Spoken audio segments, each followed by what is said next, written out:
আমরা ত্রিপুরা কর্মচারী সমন্বয় কমিটি এর দীর্ঘদিন যাবৎ আমরা লক্ষ্য করছি যে ত্রিপুরা রাজ্যে যে বিদ্যালয়গুলিতে যে শিক্ষক স্বল্পতা, সেখানে অনেকদিন যাবৎ নিয়মিত কোনো চাকরি করছে না। হাসপাতালগুলিতে ডাক্তার এবং নার্স, প্যারামেডিক্যাল পুরো খালি। সেই জায়গার মধ্যে আমরা দাবি করছি যে অনতি বিলম্বে এই সমস্ত পদে নিয়মিত নিয়োগ করতে হবে। আমরা দাবি করছি যে অনিয়মিত কর্মচারী যারা আছেন, বামফ্রন্ট সরকারের আমলে 10 বছর চাকরি করার পরে তাদেরকে নিয়মিত করার একটা সিদ্ধান্ত ছিল এবং 18-র আগে সমস্ত অনিয়মিত কর্মচারীদের নিয়মিত করা হয়েছে। কিন্তু আমরা লক্ষ্য করলাম যে 1918 সালের অক্টোবর মাসে একটা সার্কুলার জারি করে সেই অনিয়মিত কর্মচারীদের নিয়মিত করার যে সিদ্ধান্ত সেটাকে বাতিল করে দিলেন। আমরা দাবি করছি ত্রিপুরা রাজ্যে হেলদি 1000 অনিয়মিত কর্মচারী আছে, সারা রাজ্যের বিভিন্ন ডিপার্টমেন্টের কয়েক হাজার অনিয়মিত কর্মচারী আছে, তাদেরকে নিয়মিত করতে হবে।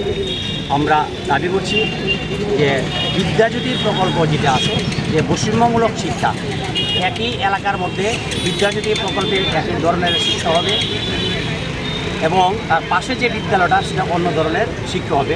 বিদ্যাজ্যোতি প্রকল্পের যে শিক্ষা যেখানে হয়, সেখানে দেখা গেল ছাত্রছাত্রীদের কাছ থেকে যে ডেভেলপমেন্ট চার্জ হিসেবে টাকা আদায় করা হচ্ছে এবং এটা 2009-এর যে শিক্ষা অধিকার আইনে পুরো বলা আছে যে প্রতিটা শিশুকে অবৈতনিক বাধ্যতামূলক শিক্ষার আঙ্গিনায় নিয়ে আসতে হবে। কিন্তু এটা আমরা দেখলাম এই বৈষম্যমূলক শিক্ষার ফলে এটা সারা ত্রিপুরা রাজ্যের মধ্যে একটা প্রতিক্রিয়া সৃষ্টি হয়েছে। আমরা দাবি জানাচ্ছি, আমরা এই বৈষম্যমূলক শিক্ষা আমরা মানছি না।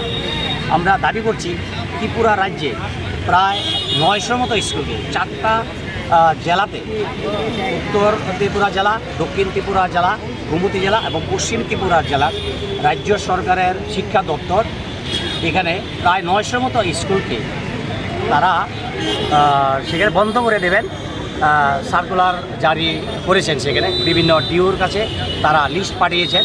আমরা খুব দুঃখের সাথে লক্ষ্য করছি যে একটু আগে বললাম যে এই যে স্কুল বন্ধ করবে, সেখানে নিম্ন বুনিয়াদী আছে, উচ্চ বুনিয়াদী স্কুল আছে, হাই স্কুল আছে। এই স্কুলগুলি ত্রিপুরায় যে শুধু শহরে না, শহরের বাইরে বিভিন্ন যে গ্রাম, সেই গ্রাম স্তরের স্কুল আছে। বামফ্রন্ট সরকারের আমলে 1 কিলোমিটারের ভিতরে একটা প্রাথমিক স্কুল না, অনেক ক্ষেত্রে 2টো প্রাথমিক স্কুল ছিল। বামফ্রন্ট সরকারের আমলে 2 কিলোমিটারের ভিতরে এসবি স্কুল একটা না 2টো স্কুলও ছিল, 3 কিলোমিটারের হাই স্কুলও ছিল। স্কুল এমন জায়গায় ছিল যেখানে ছাত্র আছে সেখানে স্কুল ছিল। কিন্তু আমরা লক্ষ্য করলাম যে এরকম যদি একটা সিদ্ধান্ত নেওয়া হয়, তাইলে আমার এই গ্রাম ত্রিপুরার যে সমস্ত ছেলেমেয়েরা আছে তারা পড়াশোনার আঙিনা থেকে চলে যাবে। অর্থাৎ আমার 2009-এর আমার শিক্ষার অধিকার আইনের যে ধারা ছিল সেটাকে লঙ্ঘন করা হবে। আমরা তার তীব্র বিরোধিতা করছি।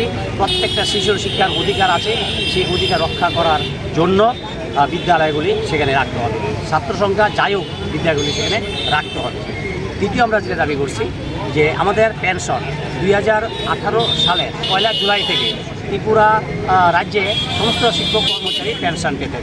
2018 সালের 1 জুলাই একটা সার্কুলার জারি করে আমরা দেখলাম যে পেনশনটা যে এনএসপি নিউ যে পেনশন স্কিম চালু করেছে, এই পেনশন স্কিমের ফলে আমাদের পুরানো যে আমরা পিএফআর দিয়ে অ্যাক্ট জারি করেছে, এটাকে বাতিল করে আমরা ওল্ড পেনশন স্কিম চালু করার আমরা দাবি জানাচ্ছি। সেখানে শিক্ষা বিল 2020 সেটার যে আমার শিক্ষার অধিকার আইন তো লঙ্ঘন করছেই, পাশাপাশি সেখানে দেখা যাচ্ছে যে শিক্ষার বিল 2020 আমার যে ইতিহাস এবং আমার বিবর্তনবাদ, যে সিলেবাসের পরিবর্তন করা হচ্ছে, যে বাস্তবমূলক সিলেবাস সেখানে ছিল। আমরা দাবি করছি সেখানে বিদ্যুৎ কর্মীদের যারা চাকরি করছেন তাদের সার্ভিস রুল নেই, তাদের বিলম্বে তাদের এই সার্ভিস রুলটা চালু করতে হবে। এবং বিভিন্ন জায়গায় বিদ্যুৎ কর্মীরা কাজ করতে গিয়ে তারা আহত হচ্ছেন, এই আহতদের যে ক্যাশলেস চিকিৎসা ব্যবস্থা সরকারকে করতে হবে এবং যারা মারা গেছেন কাজ করতে গিয়ে তাদের পরিবারকে অনতিবিলম্বে একজনকে তাদের সেখানে চাকরি দিতে হবে।